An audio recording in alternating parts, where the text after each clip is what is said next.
ផ្លូវចិត្តលេខ10អតីតផ្លូវលេខ1551បានសាងសង់រួចរាល់ 100% ហើយនាថ្ងៃពុធទី21ខែឧសភាឆ្នាំ2025ឯកឧត្តមខណ្ឌម៉ាណេរដ្ឋលេខាធិការក្រសួងសាធារណការនិងដឹកជញ្ជូននិងជានាយកគម្រោងបានអញ្ជើញដឹកនាំក្រុមការងារបច្ចេកទេសក្រសួងសាធារណការនិងដឹកជញ្ជូនក្រុមសាងសង់ CABC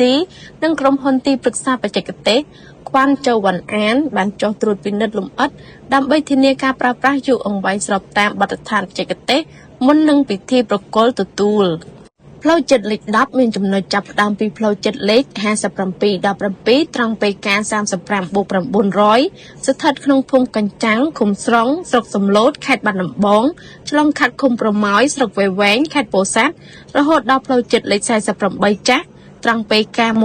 1+700ស្ថិតក្នុងសង្កាត់ស្មិចមានជ័យក្រុងខេមរភូមិន្ទខេត្តកោះកុង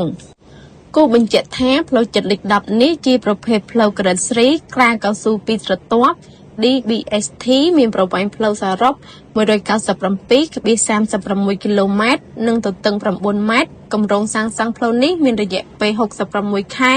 និងបានចាប់ផ្ដើមសាងសង់នៅថ្ងៃទី18ខែធ្នូឆ្នាំ2019ក្រោយពីក្រុមការងារបានត្រួតពិនិត្យរួចរាល់នៅព្រឹកថ្ងៃទី22ខែឧសភាឆ្នាំ2025ឯកឧត្តមរដ្ឋលេខាធិការបានអញ្ជើញដឹកនាំក្រុមការងារប្រជុំវេតម្លៃ